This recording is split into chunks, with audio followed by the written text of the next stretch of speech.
Her final video felt like a whisper into a storm. Soft music, a brave face, and the kind of honesty people scroll past until the words land. I'm hanging on by a thread. By the next day, a welfare check turned into a headline nobody was ready to read. Police stepped into a New Hampshire home that had looked picture-perfect online and found a story that didn't match any filter. The father, the two oldest kids, and the one person who'd been telling the internet how hard it had all become. But how did we get from a diagnosis to this? Welcome back to the Criminal Minds. Before we continue, thank you for being here. If you want more deep dives like this, hit subscribe. It's free, but for us it's real support and motivation to keep going. I appreciate you. In April 2025, doctors said the word that rearranges families, glioblastoma, is not a journey you plan for. Emily started recording.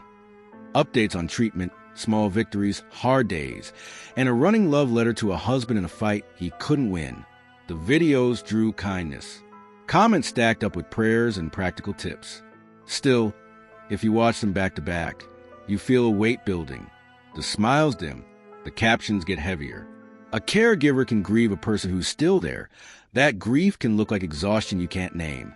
And sometimes a warning isn't a scream, it's a sentence in a caption. It's just like, okay, now we have totally lost control. At least when he was going through radiation, I know that it's been hard on him. I know that it's been exhausting. His brain is swollen. He feels so many symptoms. That has been hard for me as a partner to watch. But now we're in a phase of monitoring where like reoccurrence can happen, where during radiation, it has totally halted. So I feel a lot of anxiety about that.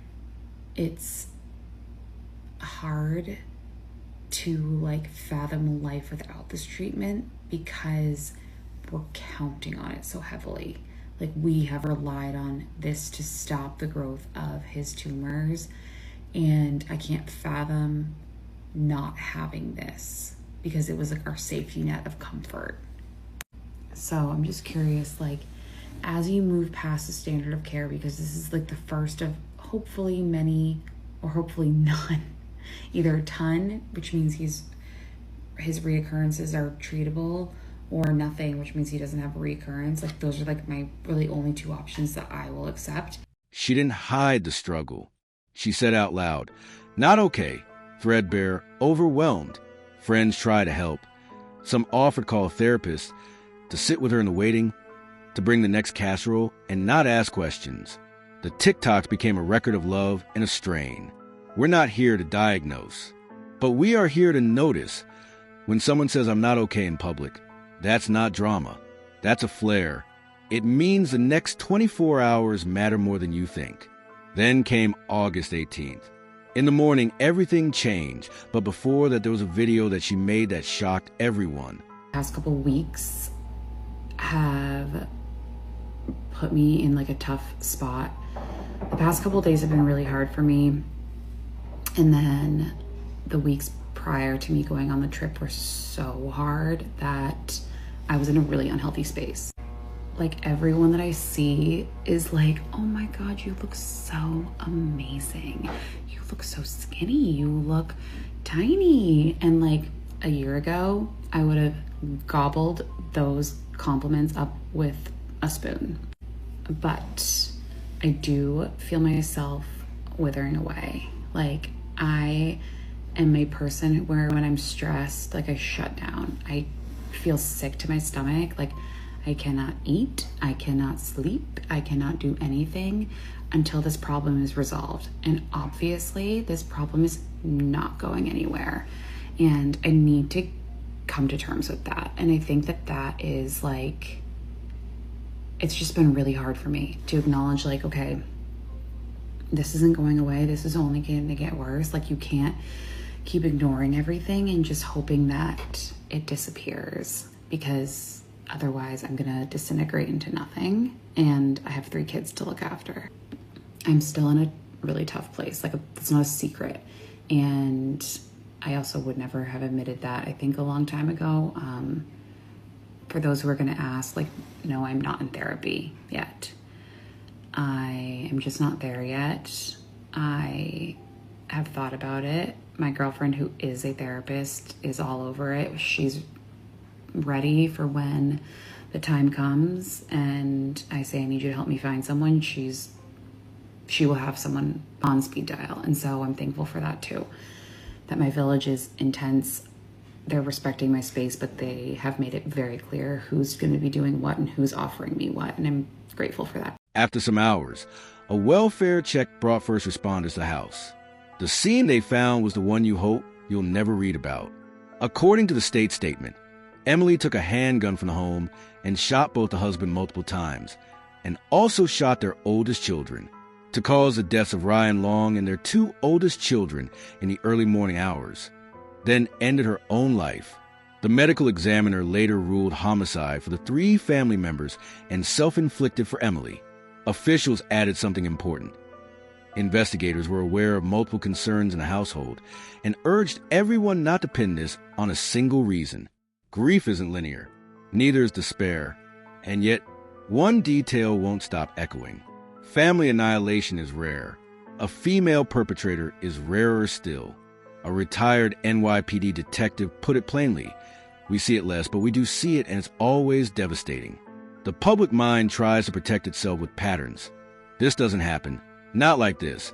But patterns don't hold when a home collapses from the inside. People search for the neat label. Psychosis, altruism twisted by fear, the I can't do this alone spiral. Labels might explain a piece.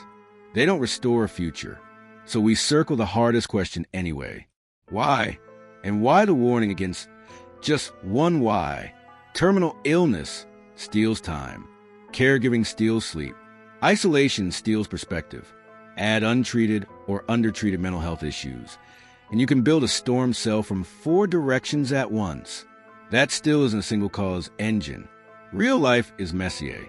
It's a dozen small moments where help could have landed and didn't. It's a dozen tiny decisions that don't look fatal until they are. And even in the darkest version of events, something unexpected happened. Her 3-year-old survived. He's with his parents' family now. People ask why he was spared. There may never be an answer that satisfies.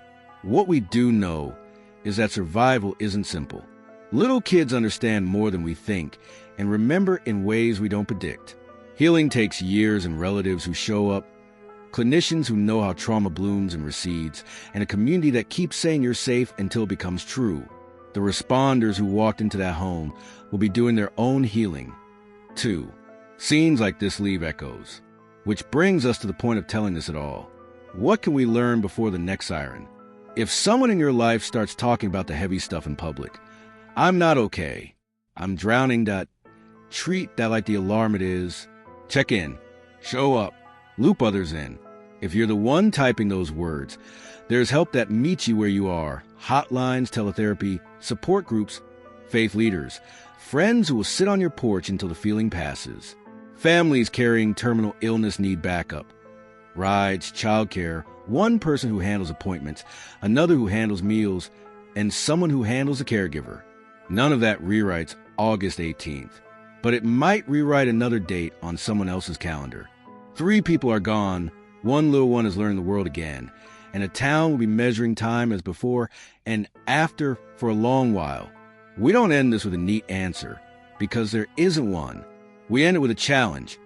If some of you know posted I'm not okay tonight, what would you do in the next 10 minutes? Call, drive, or bring someone with you. Drop your honest take below. I'll be in the comments reading.